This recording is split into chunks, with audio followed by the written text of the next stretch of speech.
The average person misunderstands schizophrenia. Most people still think schizophrenia is split personality and caused by bad experiences in childhood, but nothing could be further from the truth. Schizophrenia is a brain disorder, a neurodevelopmental disorder just like multiple sclerosis. And brain disorders often have a range of symptoms. Some impair the patient's ability to function, and some don't. Likewise, in the treatment of schizophrenia, we have medications that treat only some of the symptoms of the disease. So patients encounter this glass ceiling that I often refer to. They can only recover to a certain level. The glass ceiling is what stands between them and meaningful recovery. Also misunderstood in schizophrenia is the definition of recovery. These untreated symptoms affect our expectations for what's possible, both how we define recovery for our patients and what constitutes effective treatment. Too often we settle for this as good as it gets mentality. And I feel very strongly that how we've been defining effective treatment has to be reimagined and redefined. From doing the research and listening to our patients and their families, I've come to the conclusion that it's imperative that the definition of recovery has to include the ability to be involved in meaningful activities, things like school, work, relationships.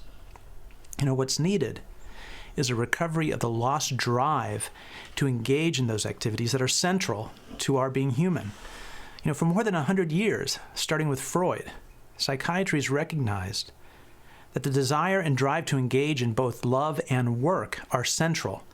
People with schizophrenia are no different. They also express the same desire, but too often they've lost the drive, the motivation to realize these fundamental goals. We have to change the way we treat patients if we're truly going to understand schizophrenia and break through that glass ceiling.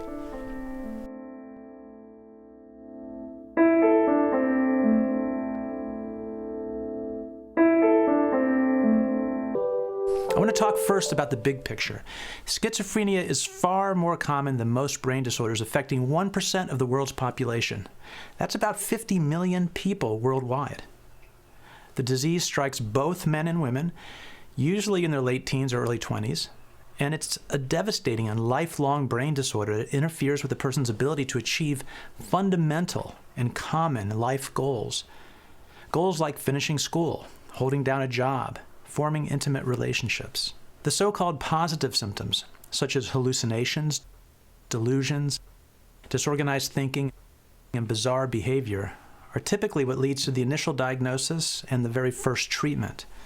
These are obvious signs, and they can include, for example, hearing the voice of my dead uncle talking to me every day, most of the day, or having the delusional belief that the CIA's put a transmitter in my brain and it's bugged my home.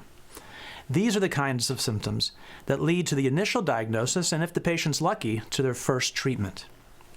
But schizophrenia also involves a loss of certain fundamental functions. And here I'm talking about negative symptoms. We often see, when we're talking about negative symptoms, an inability to express emotion, known as flat affect, or social withdrawal, which stems from an inability to form close relationships, or a loss of interest in usually pleasurable activities called anhedonia. But the most disabling negative symptoms involve a loss of motivation, a loss of both motivation and volition. And volition is that get up and go. It's the innate ability to get up out of bed, go get your breakfast, and go out the door and persist at tasks in life, tasks that are central to things like school, work, even having relationships. These symptoms stop patients from reaching higher levels of recovery and result in a tremendous burden of care for families. And they're a key factor in poor outcomes for patients because they keep patients in their beds, sitting in front of the television, motionless in a moving world. The result is tension with loved ones at home, an inability to work, whether for pay or even as a volunteer, and the loss of friendships outside the home. Current therapies focus and are more effective in controlling the positive symptoms, or what I call the squeaky wheel symptoms of the illness. These disturbing symptoms, which are much more obvious, like hearing voices and paranoia, are primarily where healthcare providers focus treatment.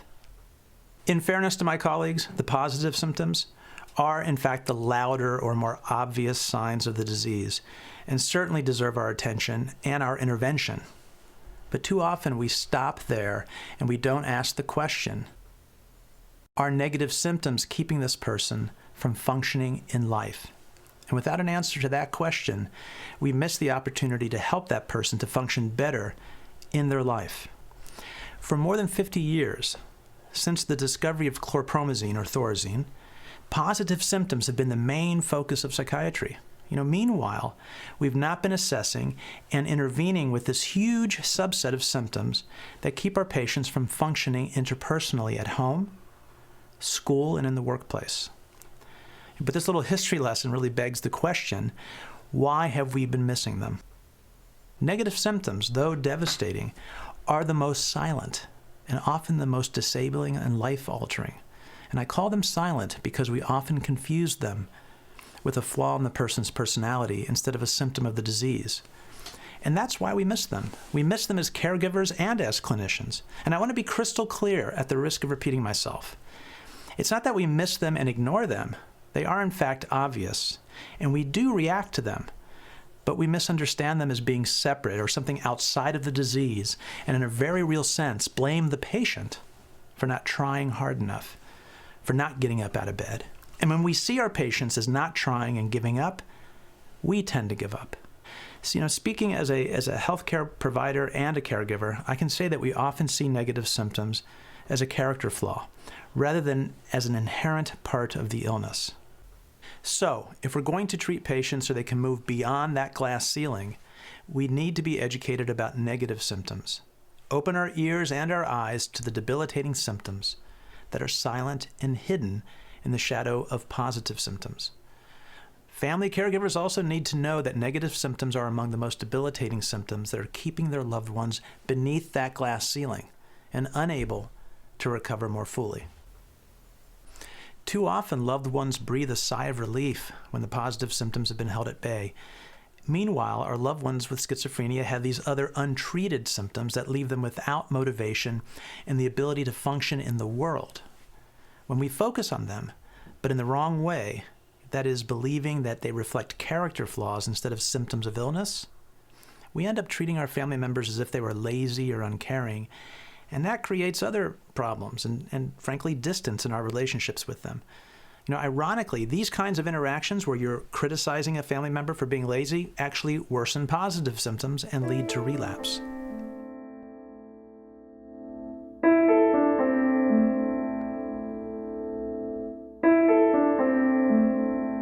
My own family is a perfect example of what happens when you confuse these negative symptoms for personality flaws. I have a brother who lived with schizophrenia for nearly 30 years. Let me give you some background about my brother Henry. He was born healthy in Cuba just a few years before the Castro Revolution. And growing up, he was energetic, smart, focused, and very social. We escaped from Cuba with our mother, brother, and sister, but our father was a casualty of the conflict and never made it out alive. We then grew up in Ohio. Henry, who was 8 years older than me, was as much a father figure as a doting big brother. We were very close. He taught me how to ride a bike, how to throw a baseball. But most important, he spent time with me, whether playing or letting me tag along or doing homework with his baby brother. That's what he called me. Even when I was in my 40s, he called me his baby brother. He was always there for me. Eventually, my mother remarried, and Henry and I got this wonderful stepfather and 5 new brothers and sisters in the deal. So we became a much larger family, but always my brother and I were very close. And in high school, Henry was very popular. He had a steady girlfriend, and he was a friend you could count on. He was also someone with a great sense of humor. I know all this from my own memories, but also from talking to several of his high school and college friends recently about what my brother was like before he became ill with schizophrenia. After high school, he attended college and had various jobs, including parachuting from U.S. Parks Department's airplanes and helicopters into forest fires. Henry loved nature and was studying forestry, so fighting forest fires was much more than a job. He was a highly motivated young man, but in his early 20s, things began to slowly change. He quit job after only a few days. He dropped out of college, and he moved back home with our parents. At first, I was happy. I was a teenager, and Henry was back home. But then, like my parents, I grew confused and upset as Henry's whole attitude about life changed. He seemed to have lost direction. And over the next several years, he seemed to do nothing but take walks and smoke cigarettes. His friends fell away one by one, and eventually Henry ended up spending more time in bed than out of it. Dropping out of school, staying isolated in bed. These are negative symptoms. Now, he was also suffering from some other negative symptoms: social withdrawal, a loss of motivation called amotivation, and a loss of volition, that get up and go I've been talking about, called avolition. And these are behaviors to look for in your family members, or if you're a healthcare provider, look for this in your patients. These are key indicators of the disabling symptoms of the illness. When my family noticed these symptoms, we did what tens of millions of families do every day. We started tackling the wrong problem. We naively thought Henry had become lazy, or maybe he was using drugs. We didn't know. And we did what many of my patients' families do in the early days of the illness. We made things worse. First, by not recognizing he was suffering from negative symptoms, and second, by the way we reacted to them. So Henry understandably grew distant from us, and we from him, as we confronted him, told him to pull himself up by his bootstraps, accused him of not trying hard enough, and even worse things than that. We didn't realize that what we were seeing was a change in his brain chemistry, a loss of motivation and volition, which are disabling negative symptoms of schizophrenia. These are precisely the behaviors that are actually the early warning signs, and the time when families should be seeking professional help instead of arguing with their mentally ill loved ones.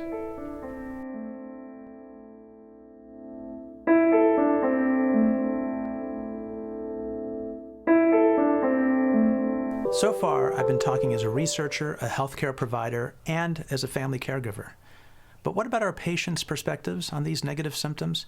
Does their perspective help healthcare providers and family members take notice? Unfortunately, I think the answer is no. We can't leave the task up to our patients.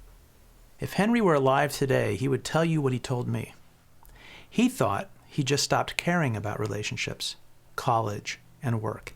He questioned his own character, his own maturity and personality. He often accused himself of being lazy. He didn't understand that his loss of motivation and the other negative symptoms I've been describing were signs of an illness. So he didn't go to a doctor complaining about them and seeking help. Instead, this self-criticism led to many bouts of depression, as it would in me or anyone else. Today I tell people that schizophrenia is not a flaw in character, it's a flaw in brain chemistry. But in the late 1970s and early 80s, when my brother first showed signs of negative symptoms, that inexplicable and extreme loss of motivation, the hours and days he spent barely moving, other than from the bed to the couch or to the backyard for a smoke, back then, I made the common mistake of practicing tough love. Those negative symptoms and our family's reaction to them, my reaction to them, isolated my brother. We became his critics and his enemies, not the allies that he needed. And all of this stemmed from our ignorance about these disabling negative symptoms. He did nothing to get help, and we did all the wrong things in our well-meaning but ill-fated attempts to help him. It really wasn't until several years later, when the positive symptoms emerged, that he finally got some treatment. Even though this was 32 years ago, this same scenario is still happening today. Patients and families do not seek treatment early enough. Even though it was glaringly obvious that Henry had a mental illness, because he was talking to voices that nobody else could hear, he was looking around the room at things nobody else could see, he had paranoid delusional beliefs about our mother, about the devil, he was confused, he was terrified, and frankly, my own brother was terrifying to me, terrifying to be around. At that time, I was a senior in college and studying psychology, so my family drafted me to the front lines to intervene with Henry. And although it was finally clear to us that he needed professional help, he didn't agree.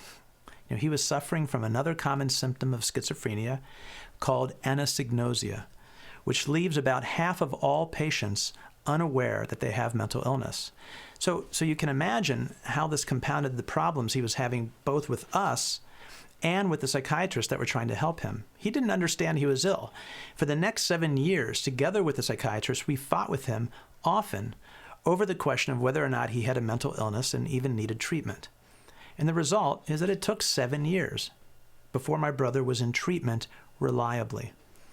The duration to first treatment in schizophrenia, if you look at the research, is typically that long. And the consequences of waiting 7 years or more before starting treatment, in fact, are devastating. Those arguments my brother had with his psychiatrist and with me made our relationship with him look a lot like the cover of my book, I'm Not Sick, I Don't Need Help. How to Help Someone with Mental Illness Accept Treatment. Well, the cover picture isn't a picture of a relationship, is it? But I did get him into the hospital and eventually into treatment in a consistent way. And that's because I started to listen much more and talk much less. And with that simple shift, I finally began to understand his perspective and was able to reach him. This epiphany evolved into a communication program called LEAP, which stands for Listen, Empathize, Agree, and Partner. And using LEAP, along with his doctor and social worker's help, he finally accepted treatment. This approach worked with Henry and countless others since because it's founded on one fundamental, simple principle. It's really the most valuable lesson I've ever learned, which is the power of listening.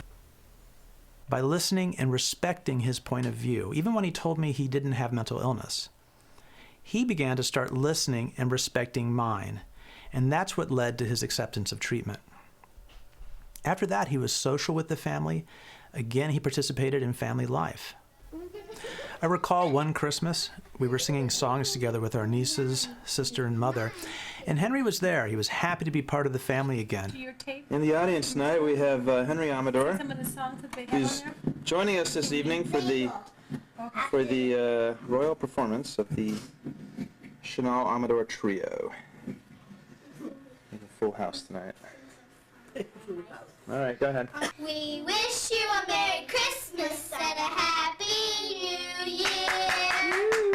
Thank you. But behind our family's laughter, there was still this deep well of sadness about all that could have been, all that was not achieved. You know, we all expected Henry to be one of the, if not the most successful person in our family. He had it all. He was intelligent, he had wit, compassion, he was handsome. And the close, caring relationship we had when we were growing up, we had it back. But, you know, his motivation was unchanged. The squeaky wheel symptoms got treated, but he never got back that get up and go that he lost, and that motivation that he lost to the schizophrenia. So although he recovered in the sense that he had meaningful relationships with me and with our family again, he never recovered to the point where he could both start and persist in tasks necessary to function in school, in intimate relationships, or in the workplace. He hit the recovery glass ceiling I've been talking about.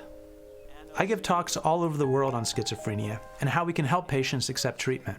My book, I'm Not Sick, tells Henry's story. He was proud of that book and of his baby brother. So not surprisingly, people ask me, how is Henry doing today?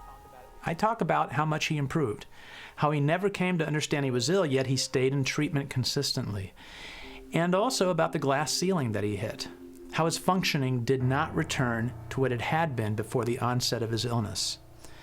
And then I explain how my brother's life ended. My brother didn't die from his illness.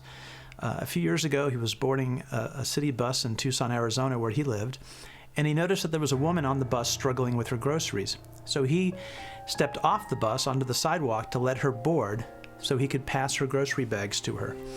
So while he was on the sidewalk, being the kind-hearted, compassionate person that I had known all my life, he was hit by a car driven by a man who had lost control. In death, my brother reminded me again how to separate who he was as a person from the illness he had. If he were alive today, my wish for my brother is that he would have had the chance to get his motivation and volition back.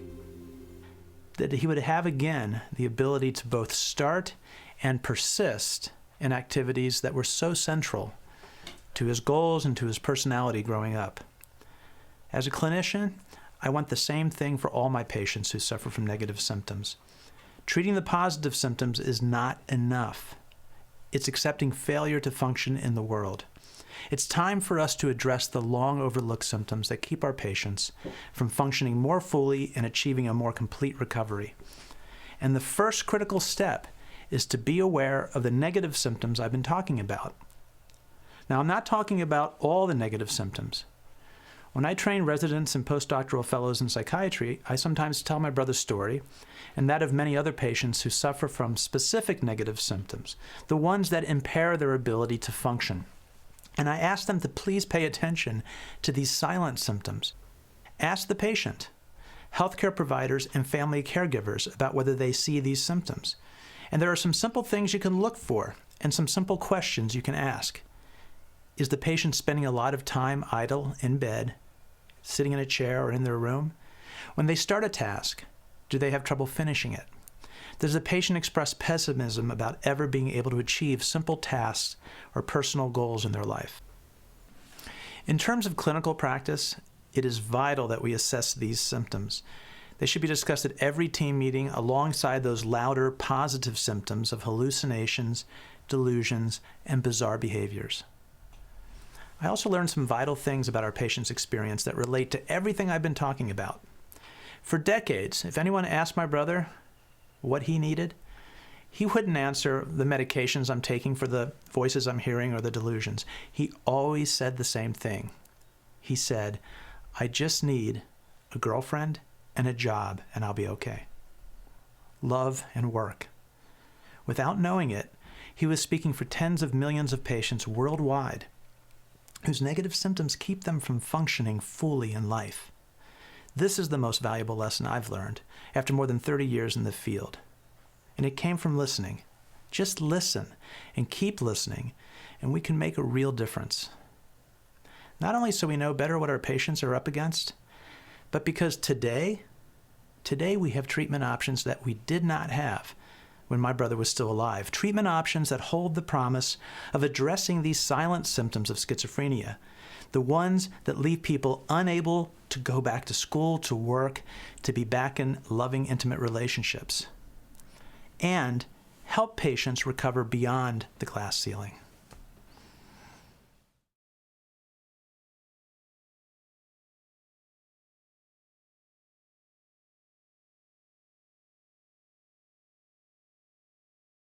Aqui está a Avenida de Cuba, los cubanitos no quieren hacer nuestro trabajo. Ok, mujeres y muchachos, y niños y cremas, y nenes y todo el mundo. Avenida del León, vamos a ver la cosa. Ahí voy a cantar. Yo soy Guajira de las palmas grandes de Cuba.